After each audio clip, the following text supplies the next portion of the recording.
अर्धकाय महावीर्यम चंद्रादित्य विवर्धनम सिंहिका गर्भ संभूतम तुम राहु प्रणमाम्य हम।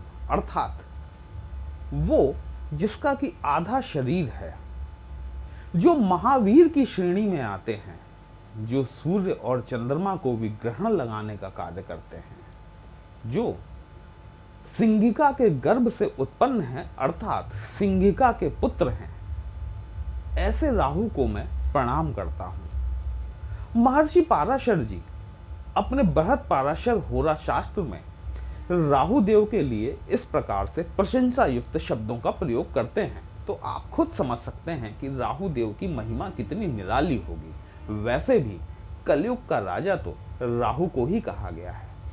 18 मई 2025 को इस वर्ष का सबसे महत्वपूर्ण परिवर्तन होने जा रहा है, जब हमारे कलयुग के राजा अपना राशि परिवर्तन करने जा रहे हैं। और इस राशि परिवर्तन का हमारे मकर लग्न और मकर राशि के जातकों के ऊपर किस प्रकार का प्रभाव पड़ेगा, वही हम लोग आज डिस्कस करने वाले हैं। जी नमस्कार दोस्तों, कैसे हैं आप सभी। मैं आपका ज्योतिष मित्र श्लोक वर्मा आपके अपने चैनल श्री हनुमंत कृपा में आपका हार्दिक स्वागत करता हूं, अभिनंदन करता हूं। साथ ही अपने बड़े भैया श्री हनुमान जी से करवद्र निवेदन करता हूं कि वे अपने हनुमत कृपा परिवार के सभी सदस्यों को, नए जुड़ने वाले सभी सदस्यों को सुख समृद्धि प्रदान करें, उन्हें उनके कार्यों में आशातीत सफलता प्रदान करें। दोस्तों, ये जो 10 का अंक है ना, ये इस बात को रिप्रेजेंट करता है, ये इस बात को दिखाता है कि या तो आपकी राशि मकर है या फिर आपकी लग्न मकर है। 7.5 से आपको मुक्ति मिली, इसके लिए हमारे मकर राशि के सभी भाइयों बहनों को हार्दिक शुभकामनाएं। अभी तक राहु देव आपकी पत्रिका में तृतीय भाव में गोचरस्थ थे। ये राहु देव अब आपकी पत्रिका में द्वितीय भाव में गोचर करने वाले हैं। सेकंड हाउस, आप जानते हैं कि ये भाव जो होता है, ये आपकी एक्यूमुलेटेड वेल्थ को दिखाता है, ये भाव आपकी वाणी को दिखाता है, ये भाव आपके परिवार को दिखाता है, यही भाव आपके द्वारा लिए जाने वाले खाद्य पदार्थों को दिखाता है, यही भाव आपकी कम्युनिकेशन स्किल को दिखाता है, यही भाव आपके मुख को भी रिप्रेजेंट करता है। इतने महत्वपूर्ण घर में राहु महाराज का गोचर होने वाला है।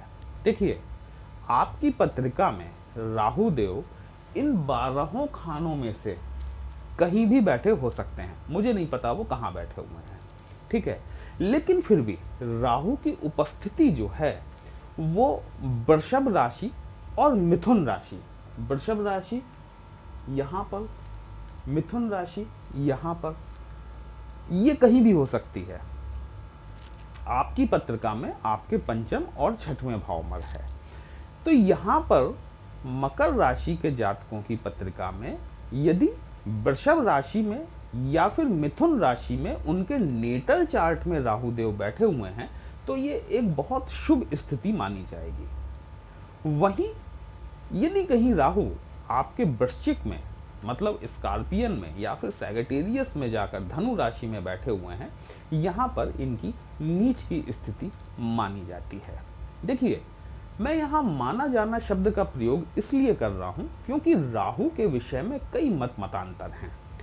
कई शास्त्र जो है वो यह भी कहते हैं कि कुंभ राशि, जो कि आपकी सेकंड हाउस को रिप्रेजेंट करती है, कुंभ राशि में राहु को को ऑनरशिप दी गई है।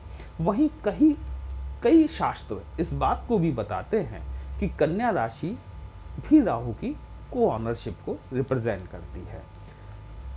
यहाँ पर यदि भाव आधारित बात की जाए तो तीसरा, छठवां, 11वां भाव में राहु की उपस्थिति सर्वोत्तम फलदायक होती है। वहीं 10वें भाव में यदि आपके राहु महाराज बैठे हुए हैं नेटल चार्ट में, तो यह भी एक अति उत्तम प्रकार का फल देने वाले होते हैं।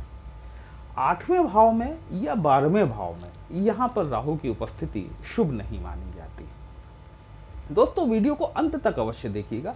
कहीं भी अच्छा लगता है कमेंट बॉक्स में जय श्री राम लिखेंगे, आपको भी अच्छा लगेगा, हमें भी अच्छा लगेगा आपके लिए इस तरह के विश्लेषण लेकर आने के लिए। अब ये राहु महाराज जो है ना, ये राहु महाराज आपके द्वितीय भाव में, धन के भाव में गोचर करने वाले हैं। यहाँ पर राहु को समझना, देखिए राहु को प्रिडिक्ट कर पाना थोड़ा कठिन होता है, क्योंकि बेसिकली राहु आपकी पत्रिका में नेटल चार्ट में कहाँ बैठे हुए हैं, पहली बात तो इस पर डिपेंड करती है। दूसरी बात इस पर भी डिपेंड करती है कि आपके जन्म के समय राहु देव किन नक्षत्रों में जाकर बैठे हुए थे। सबसे पहला प्रभाव जो राहु देव दिखाएंगे ना, वो आपके ऊपर उन नक्षत्रों का दिखाएंगे जहां वो आपके नेटल चार्ट में बैठे हुए हैं। अब यदि मान लीजिए कि राहु महाराज आपकी पत्रिका में नेटल चार्ट में शुभ नक्षत्रों में जाकर बैठे हुए हैं, तो निसंदेह ये आने वाला साल जो है ना, 18 मई से दिसंबर 2026 तक का ये 1.5 साल का पीरियड जो है, हमारे मकर राशि के जातकों के लिए बहुत ज्यादा सफलतादायक रहने वाला है। शनि आपके धन भाव के स्वामी होते हैं और राहु को कुंभ राशि का को ऑनर बताया गया है। और यह भी कहा जाता है कि शनिवत राहु, अर्थात राहु की जो प्रवृत्ति है, राहु की जो प्रकृति है, वो आपके शनि पर आधारित है। ये राहु महाराज जब आपके सेकंड हाउस में ट्रांजिट करेंगे दोस्तों, राहु को आप जानते हैं कि गुरु बृहस्पति के समान ही 3 दृष्टियां प्राप्त हैं, 5वीं, 7वीं और 9वीं दृष्टि।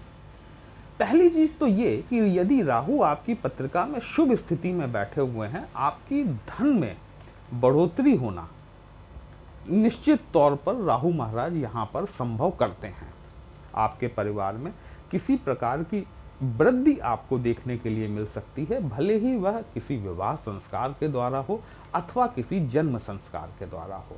यहाँ पर अगले 1.5 साल के दौरान आपको किसी न किसी प्रकार से आपके परिवार में, क्योंकि सेकंड हाउस जो है ना, ये परिवार को रिप्रेजेंट करता है, यहाँ पर आपको वृद्धि देखने के लिए जरूर मिल सकती है। यहाँ राहु यदि आपकी पत्रिका में शुभ स्थिति में है तो भी और अशुभ स्थिति में है तो भी, एक बात आपको विशेष तौर पर ध्यान रखने वाली होगी, क्योंकि आपको अपने खान पीन पर नियंत्रण रखना अत्यंत आवश्यक है। जब राहु आपके सेकंड हाउस में गोचर करेंगे ना, तो ये आपको चटपटा मसालेदार व्यंजन खाने की तरफ आकर्षित करेंगे और यहाँ पर आपको थोड़ा सा अपना डाइट प्लान मेंटेन करके चलना है। ऐसा क्यों है वो आपको आखिर तक समझ में आ जाएगा। यहाँ पर राहु महाराज एक चीज आपको और देखने के लिए मिल सकती है कि राहु महाराज जो है ना, वो नशे की तरफ आदमी को खींचते हैं, अट्रैक्ट करते हैं। देखिए राहु जो है वो भ्रम है, माया जाल है, छलिया है, छलावा है, एक इल्यूजन है। राहु का मैट्रिक्स बहुत बड़ा है। आपके सर के ऊपर जो भी कुछ है, ये जो अनंत ब्रह्मांड जो है ना, वो सब राहु के अंतर्गत ही आता है।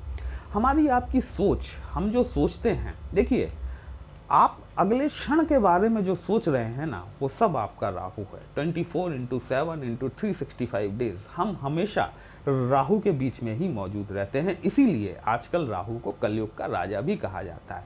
आप जिस माध्यम से मुझे देख सुन पा रहे हैं, वह भी तो एक राहु का ही माध्यम है, ठीक है। तो राहु ने आजकल हमारी सोच को नियंत्रित कर लिया है। पूरी तरीके से हम राहु के कैप्चर में हैं। इस तरीके से यदि देखा जाए तो राहु से निजात पाना तो मुश्किल है, और जिससे हम निजात नहीं पा सकते उसके साथ फिर हमें सामंजस्य बिठा लेना चाहिए। यहाँ राहु महाराज जो है ना, ये थोड़ा सा आपको, देखिए शनि जो है, शनि लिक्विड गीले नशे की तरफ लेकर जाते हैं, वही राहु महाराज जो है ये आपको सूखे नशे की तरफ लेकर जाते हैं। धूम्रपान की संख्या आपकी बढ़ जाएगी। यदि आप दिन भर में मान लीजिए कि 1 पैकेट सिगरेट पीते हैं, आप देखिएगा कि यदि राहु आपकी पत्रिका में शुभ भी हैं या अशुभ भी हैं, दोनों ही कंडीशन में यहाँ पर राहु आपके सिगरेट्स की संख्या को बढ़ा देंगे, ठीक है। यहाँ पर थोड़ी सी आपको हेल्थ कॉन्शियस होना चाहिए। आप जानते हैं कि सिगरेट पीना स्वास्थ्य के लिए हानिकारक है, ठीक है। पीते तो उसके बाद भी हैं, लेकिन यहाँ पर यदि आप अपनी संख्याओं को नियंत्रित रखेंगे तो शायद आप होने वाले संभावित नुकसान से, जो कि जल्दी हो जाएगा, उससे बच सकते हैं, ठीक है। यहाँ पर जब हम राहु देव की दृष्टियों की बात करते हैं, तो राहु की 5वीं दृष्टि जो है ये आपके कार्य क्षेत्र पर पड़ेगी। ये दृष्टि जो है ना, ये जो आपके दशम भाव पर दृष्टि पड़ने वाली है राहु की, ये अत्यंत महत्वपूर्ण दृष्टि है। देखिए शनि के 7.5 के चलने के दौरान बहुत से लोगों ने अपनी नौकरी खोई, बहुत से लोगों के व्यवसाय में उन्हें नुकसान उठाना पड़ा, या फिर चलते हुए व्यवसाय भी बंद हो गए। अब राहु महाराज, क्योंकि राहु एक्सपेंशन है, राहु विस्तारक हैं, चीज़ों को फैला देने का काम राहु महाराज करते हैं। राहु के लिए ना तो कोई लिमिट है ना कोई बाउंड्री है। राहु जो भी कुछ करते हैं ना, वो सब बाउंड्री लेस होकर करने वाले होते हैं। अगले 1.5 साल के दौरान 18 मई 2025 से लेकर दिसंबर 2026 तक का पीरियड वो पीरियड होगा, यदि आपकी जॉब छूट गई थी, आपको नई नौकरी मिलने में राहु महाराज आपकी मदद करेंगे। 10वां भाव आपके पद प्रतिष्ठा का होता है, मान मर्यादा का होता है, आपके पिता को भी रिप्रेजेंट करता है। ये राहु महाराज जो आपके 2nd हाउस में बैठेंगे, अपनी एक दृष्टि से आपके पद प्रतिष्ठा को बढ़वाने का कार्य करेंगे। यदि आपका कोई प्रमोशन अवेटेड है, ये प्रमोशन आपको इस 1.5 वर्ष के दौरान, यदि आपका कोई इंक्रीमेंट पेंडिंग है, उसमें भी आपको ये पॉजिटिव चीज़ देखने के लिए जरूर मिलेगी। 18 मई 2025 के बाद में राहु महाराज आपकी पद प्रतिष्ठा बढ़ा सकते हैं, आपके इनकम का जरिया बढ़ा सकते हैं, क्योंकि 2nd हाउस जो मैंने एक्यूमुलेटेड वेल्थ का बताया, जब आपकी प्रोफाइल बढ़ेगी, जब आपकी पोजीशन बढ़ेगी, जब आपका सैलरी इंक्रीमेंट होगा, तभी तो ये आपका 2nd हाउस वेल्दी हो पाएगा, है ना, तभी तो ये बली हो पाएगा। राहु की एक दृष्टि आपके अष्टम भाव पर पड़ती है 18 मई 2025 के बाद से।